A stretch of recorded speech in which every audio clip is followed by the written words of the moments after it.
शहर के कोने में एक फ्लैट में सोना और रिमी दो बहनें रहा करती थी। रिमी, क्या तुम थोड़ा जल्दी रेडी हो सकती हो? मुझे भी ऑफिस जाना है, लेट हो रहा है मुझे। बस हो ही गया है, आती हूँ। तुम खूबसूरत हो, मैं नहीं, मुझे तो सजना पड़ता है। तुम हर बात में यही क्यों बोलती हो? हम दोनों बहनें हैं और चेहरा सुंदर होने से कुछ नहीं होता है, दिल अच्छा होना चाहिए। पर लोग फेस ही देखते हैं। अब जा रेडी हो, अब लेट नहीं हो रहा है। सोना और रिमी दोनों बहनें थी, लेकिन सोना बहुत ही खूबसूरत, दयालु और प्यारी लड़की थी। लेकिन रिमी खूबसूरती में ठीक ठाक और लोगों पर गुस्सा करने वाली लड़की थी। वो थोड़ी नकचढ़ी थी और बहुत जल्दी गुस्सा हो जाती थी। रिमी और सोना ऑफिस के लिए निकल जाती हैं। हाय सोना, कैसी हो? तुम आज बहुत अच्छी लग रही हो। रिमी, क्या आज तुम मेरा एक काम कर दोगी? मुझे आज कहीं जाना है, तो क्या तुम ऑफिस में मेरे हिस्से का काम कर दोगी प्लीज? नहीं, मैं तुम्हारा काम क्यों करूं? जिसकी तारीफ की है वही करेगी। तारीफ उसकी और काम मुझसे। कोई नहीं, इस बारे में बात नहीं करते। मैं तुम्हारा काम कर दूंगी, तुम टेंशन मत लो और आराम से जाओ। देखा, चेहरा सुंदर होने से नहीं रिमी, उसका दिल भी साफ होना चाहिए। सोना सुंदर होने के साथ साथ साफ दिल वाली भी है। हाँ तो ठीक है, मेरा दिल साफ नहीं है, जाओ उसी से अपना काम करवाओ। इतना कहकर झल्लाती हुई गुस्से से वहाँ से चली जाती है। बड़े आए मुझसे काम करवाने वाले। बड़ी सोना, रिमी, तुम दोनों आ गई। चलो बाबा, अब जल्दी जल्दी काम करो, वरना मैं तुम दोनों को नौकरी से निकाल दूंगा। फिर मांगते रहना काम, हैं? घूमती रह जाओगी, लेकिन कोई काम नहीं देगा तुम लोगों को। सोना और रिमी का सेठ एक नंबर का खड़ूस और लालची था और पैसे के लिए अपने काम करने वालों से बहुत काम करवाता था। जी सेठ जी, और चुप होकर काम करने लगती है। सेठ जी, हम काम करते हैं, इसका मतलब ये नहीं कि कुछ भी बोलोगे आप और हम सुनेंगे। बड़ी रिमी, ठीक से बात करो, वरना क्या, निकाल देगा ना मुझे? हाँ तो निकाल दे। तो जैसे सेठ को तो मार देना चाहिए। रिमी चुप हो जा, कुछ भी मत बोल, वो हमारी सर है, तू चल यहाँ से। सर माफ करना इसको, इसका मूड खराब है आज। सोना रिमी को लेकर वहाँ से चली जाती है। इस खड़ूस के साथ तो कुछ करना ही पड़ेगा। सबके घर चले जाने के बाद सेठ अपनी दुकान बंद कर रहा होता है। तभी दुकान की लाइट चली जाती है और सेठ जी के चीखने की आवाज आती है। अगली सुबह जब सब दुकान पर आते हैं तो देखते हैं कि सेठ की गर्दन टेढ़ी और हाथ पैर मुड़े होते हैं और वो वहाँ पर लाश बनकर पड़ा होता है। उसका बेटा भी आकर वहाँ रोने लगता है। तभी उसको किसी से कल हुई सेठ और रिमी के बीच की लड़ाई का पता चलता है, तो वो रिमी के पास जाता है। तुम कल मेरे पापा से झगड़ी थी, क्या ये सब तुमने किया है? नहीं, मैंने सिर्फ धमकी दी थी, मैंने ऐसा कुछ नहीं किया है। बहुत पूछताछ करने पर भी रिमी के खिलाफ कुछ नहीं मिलता। कुछ महीने बीत जाते हैं, पर सेठ का बेटा अभी भी उसी पर शक करता है और उसका पीछा करने लगता है। एक दिन लगता है सोना और रिमी निकल गई हैं। मैं भी इनके पीछे जाता हूँ। वैसे भी पिताजी की मौत के बाद कितने केस हो गए हैं ऐसे। सोना और रिमी के घर पर जाकर सेठ का बेटा छुप जाता है। वो रिमी और सोना को घर के अंदर जाते हुए देखता है, पर कुछ देर बाद ही वो सोना को बाहर आते हुए देखता है। बस कोई मिल जाए, ये खूबसूरत होने के लिए क्या क्या नहीं करना पड़ता। फिर वो एक आदमी को देखते हुए एक चुड़ैल में बदल जाती है और हवा में उड़ने लगती है और उसके पैर भी टेढ़े हो जाते हैं। फिर वो चिल्लाकर उस आदमी के ऊपर कूद जाती है और आदमी को मार देती है। ये सब सेठ का बेटा देख लेता है। अरे ये क्या देख लिया? ये तो इंसान ही नहीं है, ये बस खूबसूरत होने के लिए लोगों को मारती है। पर मैं इसका कुछ कर भी तो नहीं सकता। क्या मैं रिमी की हेल्प ले सकता हूँ? पर अगर वो भी यही निकली तो, और उसने मुझे ही परलोक भेज दिया तो कैसे पता करूँ कि रिमी भी यही है या नहीं? पर कैसे भी करके पता तो लगाना ही पड़ेगा। फिर अगली सुबह, आज तो बहुत काम है, जल्दी जल्दी कर लेती हूँ। सेठ जी खड़ूस थे, पर उनका लड़का तो अच्छा और दयालु लगता है और कितना हैंडसम भी है। हाँ, तू ये तो सच कह रही है, वो हैंडसम तो है। मेरा तो मन करता है कि उससे शादी कर लूं। हाँ तो जा बोल दे, क्योंकि तू भी तो सुंदर है, वो मना नहीं करेगा।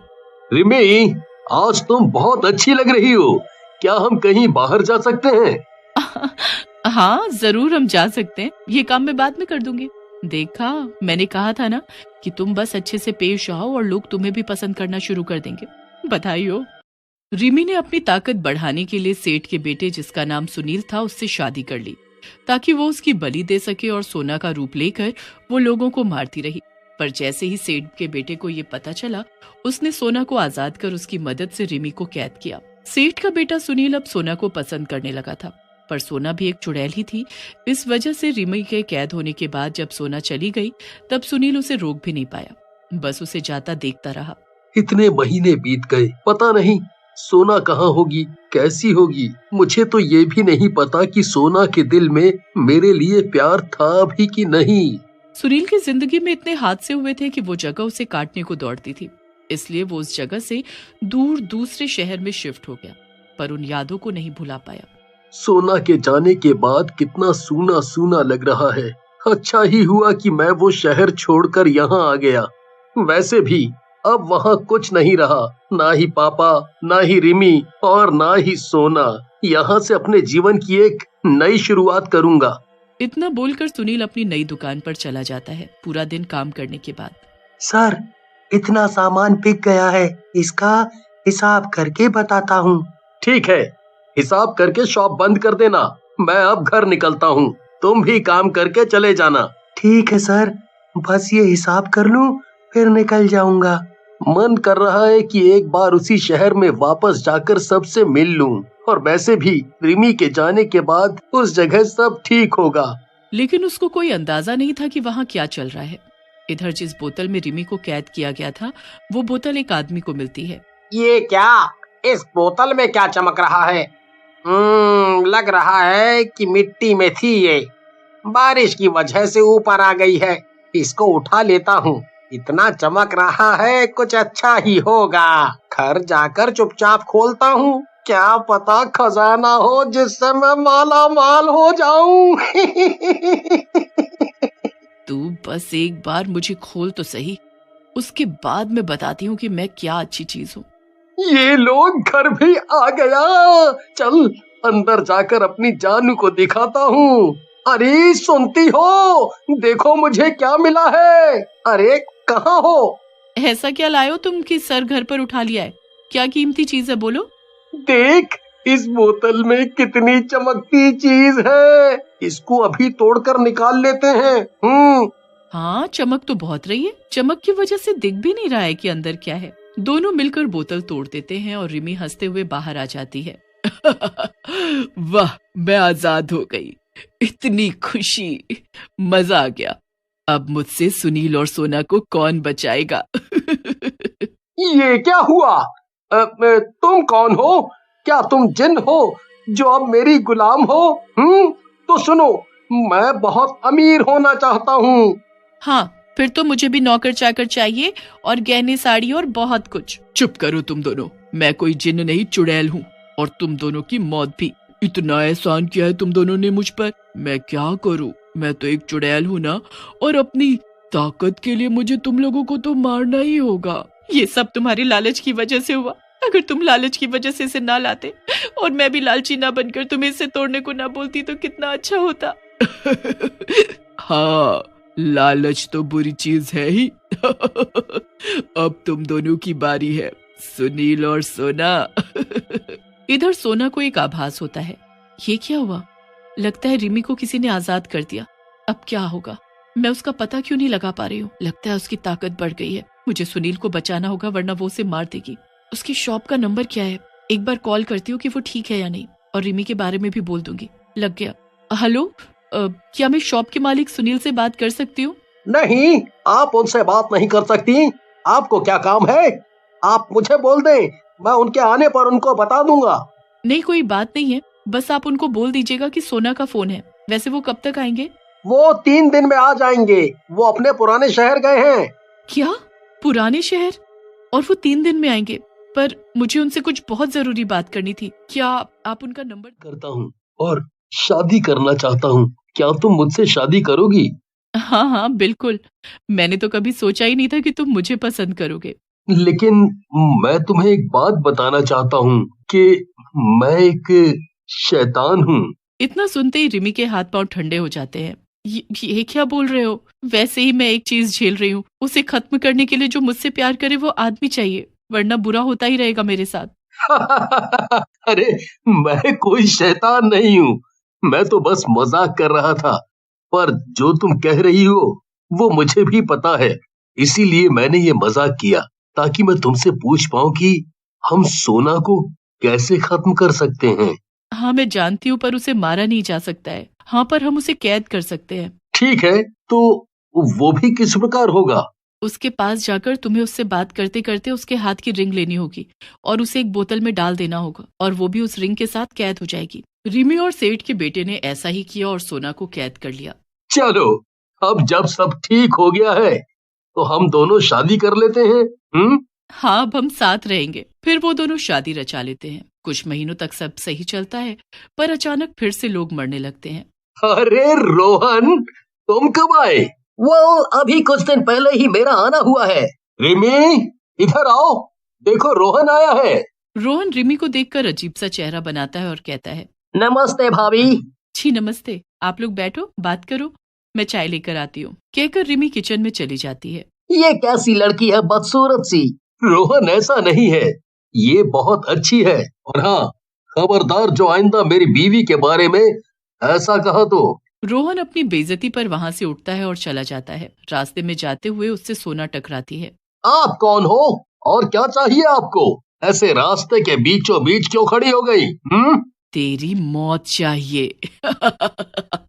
और उसकी मुंडी टेढ़ी कर देती है और उसके हाथ पैर भी टेढ़े कर देती है। कुछ समय में रोहन की मौत की खबर सेठ के बेटे को मिलती है। सेठ का बेटा रात में सोता नहीं है और बाहर जाता है। वो देखता है कि सोना किसी लड़के से बात कर रही है, फिर उसको मार देती है।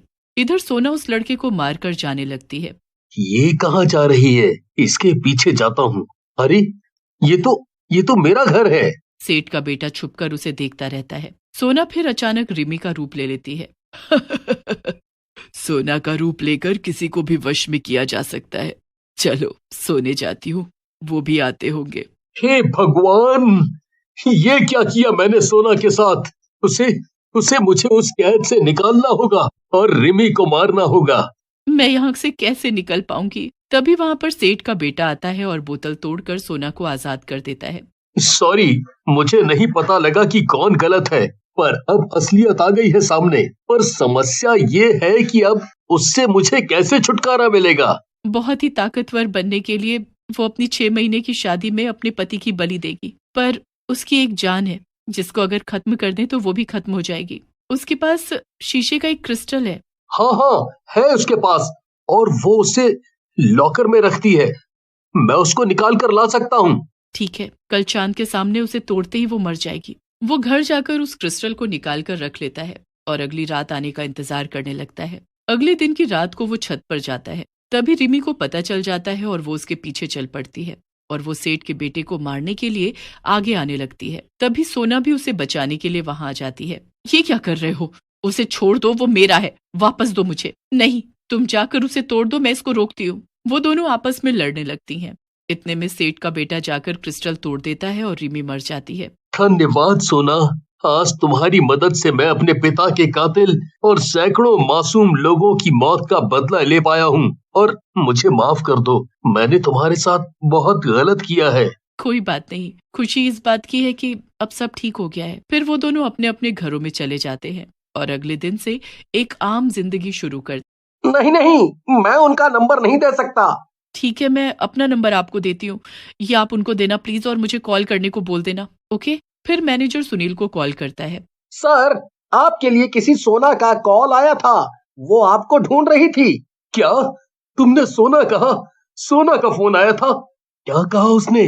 अपना नंबर दिया है और बोला है कि आप उनसे बात करें। ठीक है, मैं उसे कॉल करता हूँ। पता नहीं सुनील को मेरे कॉल के बारे में बोला गया है या नहीं। तभी फोन बजता है। ये किसका नंबर है? हेलो, कौन? सुनील, तुम कहाँ हो? अगर रास्ते में हो तो जल्दी आकर मुझे मिलो, बस उस शहर मत जाओ। सुनील, आपकी जान को खतरा है क्योंकि रिमी आजाद हो गई है। क्या बोल रही हो तुम? हाँ, मैं सच बोल रही हूँ और ज्यादा ताकतवर भी। हम मिलकर बात करते हैं कॉफी शॉप में। ओके, ठीक है, मैं भी निकलती हूँ। इधर रिमी चुड़ैल सुनील की पुरानी शॉप पर जाती है। ये सुनील की शॉप तो बंद है, ये कहाँ गया यहाँ से? उस आदमी से पूछती हूँ, सुनो भाई, ये शॉप क्यों बंद है? ये अब दूसरे शहर में चले गए हैं, अब उस शहर में ही रहते हैं। अगर आपको कुछ काम है तो उनसे जाकर मिलाओ।